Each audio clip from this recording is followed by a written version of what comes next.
એ પવિત્ર કર્યા છે. એ શબ્દો વાણી હોય પણ અમૃત થઈ જાય એવા પરમ પૂજ્ય અને વંદનીય ચુનીરામ મહારાજ, મારી બાજુમાં બેઠેલા મહારાજ પોપટરામ મહારાજ, બાજુમાં મણિરામ મહારાજ, નામી અનામી સર્વ સંતો મહાપુરુષો પધારેલા તમામ હરિગુરુ ભક્તો, તમામને ખૂબ ખૂબ મારા હૃદયના ભાવથી જય ગુરુદેવ કરું છું. જો ભજન સંતો મહાપુરુષો કહે છે ભજન એકનું છે અને સત્સંગ બેનો છે. મને તો ચુનીરામ મહારાજ આજ આનંદ એવો થયો કે 4-5 જણા સોમઢીથી આવ્યા, 8-10 જણા ચંડીસરથી આવ્યા. હે તો મડાણાના ભક્તો જેટલા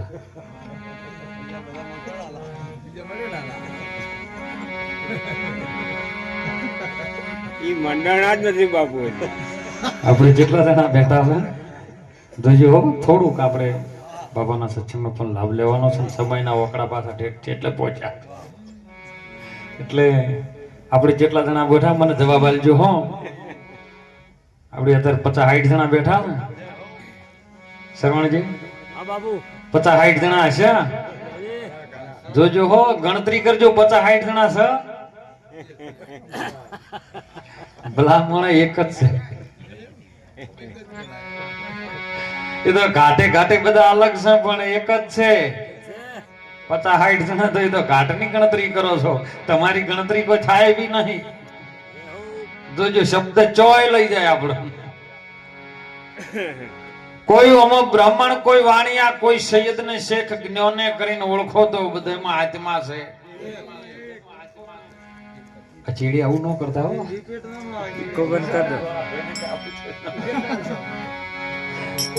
એટલે ખૂબ સંતોના સત્સંગનો આપણે લાભ લઈએ. આ આયેલો છે મનખો. હમણાં મહાપુરુષે વાત કરી કે આયેલો મનખો સુધારો. સદગુરુજી મારો આયેલો જન્મ સુધારો. સુધરે ક્યારે? કે સદગુરુના ચરણે જઈને તન મન ધન સમર્પિત કરો અને શીશ જ્યારે કુરબાન કરી દો ને તો એ શીશ આપે સદગુરુ આપણને એક કેવલ નામ આપે છે. અને જેને જેને નામનો આશરો પકડ્યો, નામ ઉપર જેને વિશ્વાસ આવ્યો, નામ ઉપર જેને શ્રદ્ધા બેઠી, જેને નામ ઉપર નિષ્ઠા બેઠી, પછી ભગવાનનો હોય, દેવી દેવતાનું હોય કે સંતનું હોય. કારણ કે સંતો કે છે, મહાપુરુષો કે છે, મારા નામ વગર પિંડ બ્રહ્માંડમાં જોઈ લ્યો તપાસી, એ રામ સમોવડ બીજો કોઈ નથી. સર્વેમાં એક નામ રમી રહ્યું છે પણ સાચું નામ કયો છે એ કોઈ આવા તત્વજ્ઞાની સંતો આપણને મળી જાય, મહાપુરુષો મળી જાય તો એના ચરણની અંદર એ નામ પડ્યું છે. અને એવું કોટિક નામ સંસાર મેં તાસે મુક્તિ ન હોય, આદિ નામ તો ગુપ્ત હે વો તો જાણત સંત વિરલા કોઈ. એ સંતો પાસે નામ પડ્યું છે ને એ નામ જો આપણને મળી જાય ને તો આપણા જીવનમાં આ પોતપોતાનું શરીર લઈને આવેલા આ મનુષ્ય અવતારની અંદર કંઈક મનુષ્ય બની જાય માણસ તો આ નાવડું સહેજે સહેજે પાર ઉતરી જાય એવું છે. એટલે મહાપુરુષો રાત દિવસ જગાડે कि उठ मुसाफिर गौर भयो अब काहे को तू सोवत है, जो सोवत सो खोवत है और जागत सो पावत है. जे जे जागी गया પોતાના નિજ સ્વરૂપમાં જાગી ગયા અને જેને સદગુરુના આજ્ઞામાં રહી અને જેની સુરતા સાહેબ વચનમાં પરોવીને એનો બેડો પાર થઈ ગયો. ખૂબ સુંદર હમણાં વાણીમાં ગોરખનાથ બાપુની વાણીમાં સુંદર વાત કરી કે મનસા માલણી ગોરખ જાગતા નરને સેવો તો તમને મળે નુરીજન દેવ. હે મનસા માલણી ગોરખ જાગતા નરને સેવો. કઈ રીતનો જાગેલો? રાત્રે 2 વાગ્યા સુધી જાગી રહે, મોબાઈલ લઈને ટચિંગ સિરિયલો જોતો ઈ જાગી રહી નહીં. હે ખેતરમાં કપાહ કાઢતા હોય ને ઘઉંમાં ભૂંડ આવતા હોય ને ઈ જાગી રહી નહીં. પોતાના સ્વરૂપમાં જેની અંતર્મુખ વાત થઈ ગઈ, જેને પોતાની ભીતરની ભૂમિકામાં ધ્યાન રાખ્યું ને, એ મહાપુરુષ જાગી ગયો એવું કહે છે કે પથ્થર પૂજે જો હરી મિલે. જોજો શબ્દો કયો લઈ જશો, અંધશ્રદ્ધા નથી. પથ્થર પૂજે જો હરી મિલે તો મેં પૂજું પૂરો ગિરિરાય. ये पत्थर की चकी बनत है पीस पीस खाए संसार. પણ પથ્થર કોઈ દિવસ પૂજાય નહીં એમ કહું. સંતોની વાણીમાં શબ્દમાં શું કીધું કે પથ્થર કોઈ દિવસ પૂજાય નહીં. કારણ કે જો પથ્થર પૂજાતો હોય તો તમે બાડમેરમાં જો તો હજારો મૂર્તિઓ પડી છે, લાખો મૂર્તિઓ પડી છે. ઓયથી તમે અંબાજી કોટેશ્વર જો તો હજારો મૂર્તિઓ કરોડો પડી છે.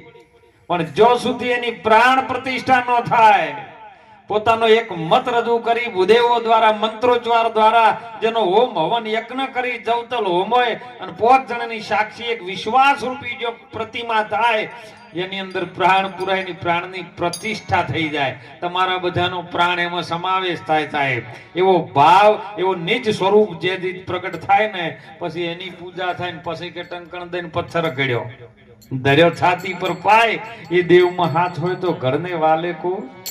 પણ જો સુધી ઘડતા ત્યાં સુધી પથ્થર, પછી પ્રાણ પ્રતિષ્ઠા થાય તે પથ્થર ન રહે, એ મૂર્તિ થઈ જાય, પછી ન કશું કરી શકો. એ સંતોની પરંપરા છે સાહેબ. અને એટલે મહાપુરુષો આપણને કહે છે જગાડે છે જાગી દો. એવા સંતોએ આપણી વચ્ચે એવી વાણીઓ મૂકેલી છે, એની અંદર ભેદ છુપાયેલા છે. એટલે ખૂબ જાગજો. આજનો જે પવિત્ર પ્રસંગ છે ખૂબ આનંદ ને હરખનો છે કે જેની જો કૃપા થાય, સદગુરુની કૃપા થાય, પરમાત્માની કંઈક વિશેષ એની ઉપર અમી દ્રષ્ટિ થાય તો સાહેબ ધારેલું કોમ થાય ને. એમના ઘરે એક બાળકનો જન્મ થયો કે બાપુ મને કીધું 52 વર્ષે એક દીકરાનો જન્મ પરમાત્માએ આપ્યો, અને એમની શ્રદ્ધા અટોલ જેને પરમાત્માના નામની હતી, સંતો પ્રત્યે ખૂબ ભાવ હતો, એટલે 52 વર્ષે એમના ઘરે દીકરાનો જન્મ થયો છે. એ નિમિત્તે ભજન રાખ્યા છે સાહેબ.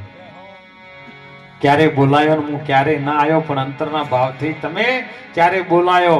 અરે 16 વર્ષની દીકરી શબરી સાહેબ, એનો લગ્ન લેવરોય, લગ્નનો સમય થઈ ગયેલો, જોન ગોદરે આવેલી, શબરીને પીઠી ચડેલી, ઝૂંપડીમાં બેઠેલી, અને એની માએ કીધું કે વર જોઈને આવે છે, હું ખબર લઈને આવું હો, તું દીકરા હોય ન હોય બેસી ચોય, બહાર નીકળતી નહીં, કારણ કે પીઠી ચડેલી છે ને બહાર નીકળાય નહીં. એટલે એની માં આવું કહીને જઈ, એટલે શબરી બેઠી હતી સાહેબ. અને બાજુમાં ઘેટા બકરા વાળામાં રાડ પાડી દેલા, ઉનાળાનો તડકો ભર ભરતી અગ્નિ જેવું પડે, અને તરસે છે અને એવું લાગ્યું કે લાઈને આ બકરા ઘેટા બિચારા બૂમ પાડે છે, લાઈને હું એને પાણી પાવું. અને જો પાણી પીને પાછી આવતી હતી ને, એટલે બે જોઈ જઈએ એની બા કે બેટા શબરી શું કરે છે, કે બા આ ઘેટન બકરા 4 ને તરસે બધા તો જોઈને એમ પડ્યા છે. હવ જોઈને આવી છે એ જોવા છે, પણ આ ઘેટન બકરા તરસે મરે કે બેટા એને પાણી પાવે કે ના પાવે શું ફરક પડે છે. કે કેમ બા આવું બોલે કે એ તો તારા મહેમાન આવી ને જોઈનમાં, એના માટે પ્રસાદ માટે લાયા છે. કે શબરીના સાહેબ જો ત્યાંથી જાગી જી, કોઈ પણ વાતે જાગી જો ને તો જ કોઈક દર્શને જવું હોય ને ભગવાનના મંદિરે, હરિદ્વાર કે તો વહેલા જાગી જવું પડે. કોઈથી હું તો કહું રણુજા જવું હોય ને રામદેવ પીરે, તો તમારે વહેલું ઉઠીને જાગવું પડે કે હડો ને મોડું થઈ જાય.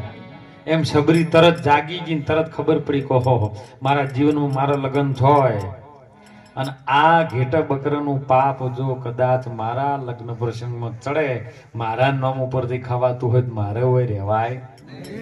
રાત નીકળી ગઈ સાહેબ. દાડે હંતાઈ જાય રાતે નીકળે, દાડે હંતાઈ જાય રાતે ચાલે. એમ કરતા કરતા કરતા પંપા સરોવર, માતંગ ઋષિ એમના સેવકો લઈને સાહેબ રોજ પંપા સરોવરે સ્નાન કરવા જોઈએ. શબરી ત્યાં રાત્રે રે આશ્રમોમાં, રાત્રે ઝાડ ઉપર ચડી જાય, સવારે વહેલી રાત્રે પરોડિયામાં ફૂલ વેણે અને શેરી સાફ કરી અને સાહેબ ફૂલડા પાથરીને પાછી એમને એમ હંતાઈ જાય.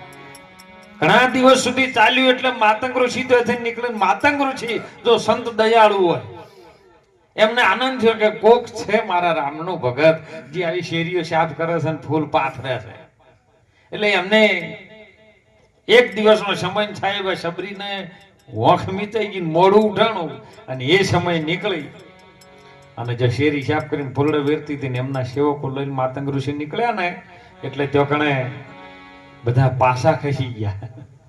કારણ કે આ ભીલ સમાજમાંથી આવતી હતી ને એટલે બધા જેને મેં કાલે જ વાત કરી હતી કે બાપુ 2 જણા જતા હતા ને બજારમાં એટલે સરવણજી 2 જણા લોહી ચુંબક હાથમાં મોટા મોટા આવા ફીકરોમાં આવે ને એ લોહી ચુંબક દોરડે બોધેલો ને ગહેડાતા જોઈ લોહી ચમક લઈને અને એના માન બાપ પાછળ એક છગડામાં પેલું સાયકલ જેવું આવે ને રેકડી છગડો સાયકલનો હીરો પાછળ લઈને આવે અને પેલા 2 દીકરા બાજુમાં લોહી ચુંબક ગહેડતા એટલે ઝીણું ઝીણું લોહી ચમક પેલું લોખંડ હોય ને એ આમ તણે નાઈ લોહી ચમકે ચોટી જાય.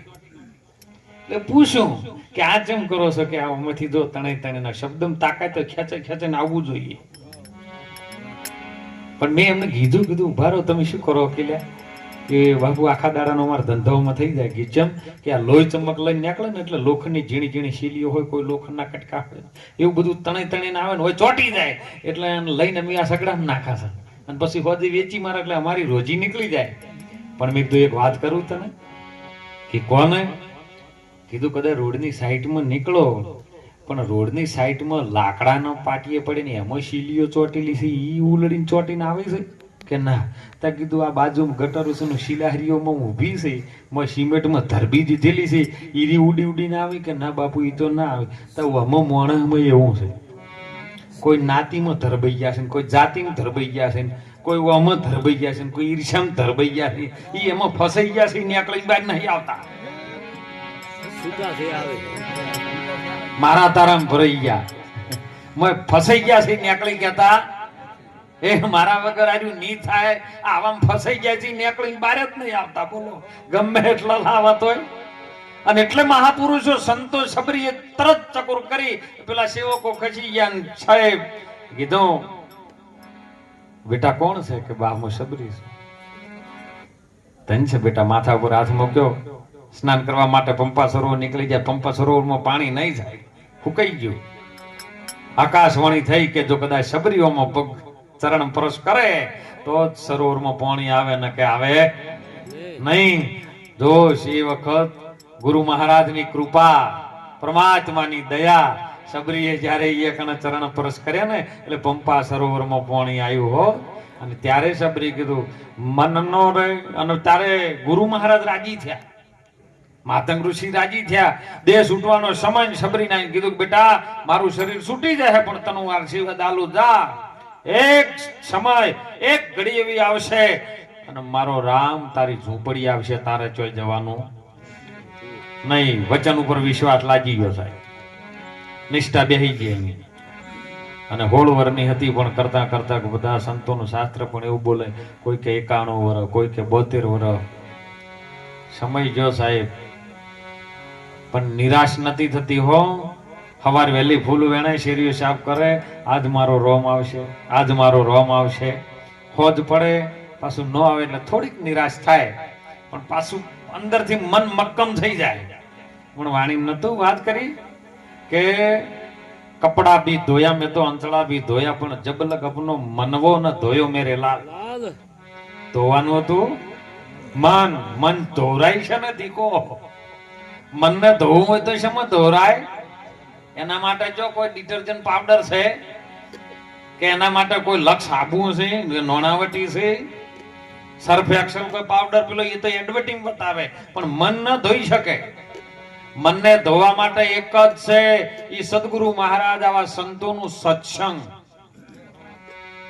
એ સુરતા ભલા આકાશમાં ચડી જાય પણ સત્સંગ વિના મનવો સુધરે નહીં.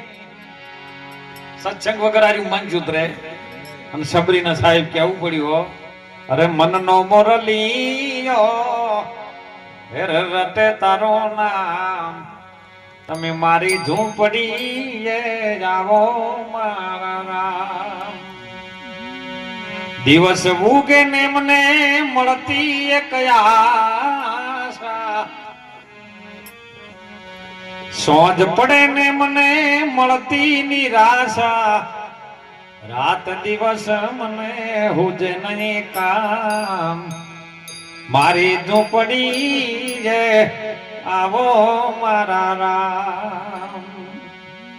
રાત દિવસ એને હુજે નહીં કોમ, જેને ભગવાન જોવે છે ને એને બીજું ના હુજે સાહેબ, પણ જેને ભગવાન ગુરુ મહારાજ જ નથી જોતા એને પછી બધું હુજે. અને એટલે મહાપુરુષો કહે છે કે તમે વેલાહર જાગી દો સાહેબ, વેલાહર જાગી દો. કોઈ સદગુરુનો શબ્દ આપણા કોને અથડાઈ જાય અને શ્રવણ ઇન્દ્રિય થી અંદર ઉતરી જાય ને તો બેડો પાર થઈ જાય હો. એટલે મહાપુરુષે વાણીમાં વાત કરી છે હો.